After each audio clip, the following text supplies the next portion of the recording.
쌤, 저 시험 끝났으니까 뒤지게 놀 거예요.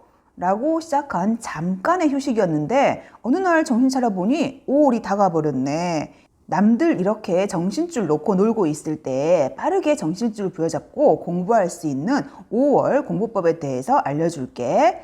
잘 따라와서 5월을 버리지 말고 정말로 알찬, 정말로 꽉 찬 5월을 만들었으면 좋겠어. 자, 일단 5월이라는 시간은 중간고사가 막 끝났기 때문에 학생들이 조금은 해이해지고 조금은 쉬고 싶다라고 생각을 할 수가 있어. 하지만 이때야말로 학생들이 정말로 부족한 부분이 어떤 부분인지 알고 그 부분을 채울 수 있는 정말 중요한 때라고 생각을 해.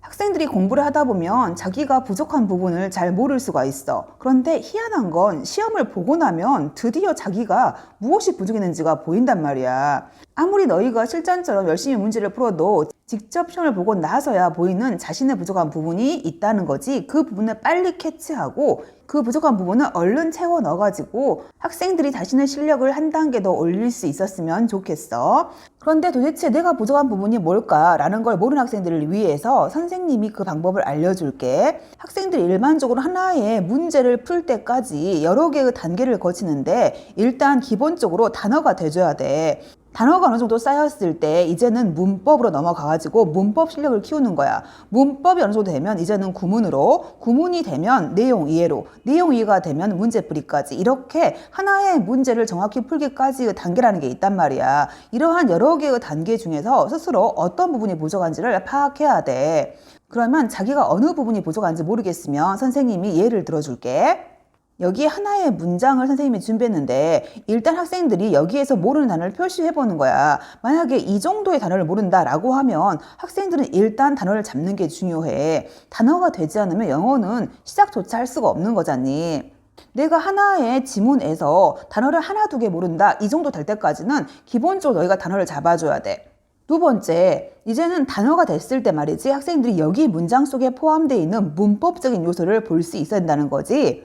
자, 이제 두 번째 예문을 볼 거야. 두 번째 예문 같은 경우는 학생들이 모르는 단어가 아마 없을 거야. 굉장히 쉬운 단어들로 구성이 돼 있고 비교적 짧은 문장이야. 그런데 얘를 해석해봐 라고 하면 학생들이 해석을 못해. 그 이유가 뭘까? 그렇지. 이 속에 어떠한 문법적인 요소가 들어있고 그 문법적인 요소를 이용해서 내가 어떻게 해석을 해야 되는지를 모른다는 거지. 예를 들면 여기 같은 경우는 말이지 도치라고 하는 문법적인 요소가 숨어 있고요. 그리고 대시라고 하는 동격절을 이끄는 접속사가 들어있고요. 그리고 명사절로서 의문사절이 숨어 있단 말이야. 이런 식으로 여기에 숨어 있는 문법적인 요소를 파악할 수 있어야 하고 동시에 그런 문법적인 요소를 이용해서 문장의 구조를 파악한 다음에 정확한 해석이 되줘야 한다는 거지.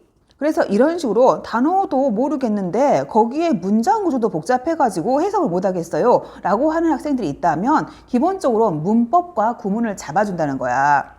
이번엔 학생들이 여기에 나와 있는 모든 단어를 알고 그리고 문법적인 요소도 파악했고 문장 구조를 파악해가지고 완벽히 해석까지 했단 말이야. 그런데 해석을 해놓고 보니까 도대체 무슨 말인지 모르겠는 거야. 그러면 학생들이 내용 이해 단계가 부족한 거지. 그렇기 때문에 학생들이 여러 지문을 읽으면서 도대체 이 지문의 의미가 뭐지? 라고 생각하기 연습을 해줘야 한다는 거지. 그래서 내가 정확히 하나의 지문을 읽고 내용을 이해한 다음에 이 지문이 의미하는 것, 다시 말해서 주제가 뭔지를 파악했으면 드디어 이제 문제풀이 단계로 갈 건데 이제 내가 정확히 내용을 다 이해함에도 불구하고 문제를 풀지 못해. 그러면 학생들이 유형별 문제풀이를 함으로써 어떤 문제를 어떻게 푸는지 그 방식에 대해서 공부를 해야 한다는 거지. 이렇게 하나의 문제를 풀이하기까지 여러 단계가 필요하다는 걸 알 수 있겠지. 그래서 학생들이 무작정 문제풀이에 덤벼드는 게 아니라 차근차근 기초를 다질 필요가 있어. 기초가 어느 정도 쌓이잖니. 그러면 학생들이 생각보다 문제풀이 단계는 시간이 많이 걸리지 않는다는 거야. 그래서 너희가 기초가 없는 상태에서 문제만 많이 푸는 것은 정말 의미가 없다라는 것을 반드시 알았으면 좋겠고 지금 이 5월이라는 이 시간 동안 이렇게 기초를 다지는 시간으로 썼으면 좋겠어. 방금 선생님이 설명했던 것처럼 학생들이 지금 어느 단계가 부족한지를 파악할 수 있었을 거야. 그러면 그 단계에서 어떻게 공부해야 될지를 알고 그리고 어느 부분에 집중을 해가지고 이 5월이라는 한 달을 써야 할지를 분명히 알았으면 좋겠어.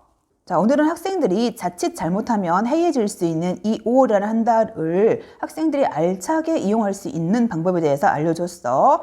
5월이라는 한 달을 잘 활용해서 다음에 시험을 볼 때 많은 도움이 됐으면 좋겠어. 영상 봐줘서 고마워. 안녕.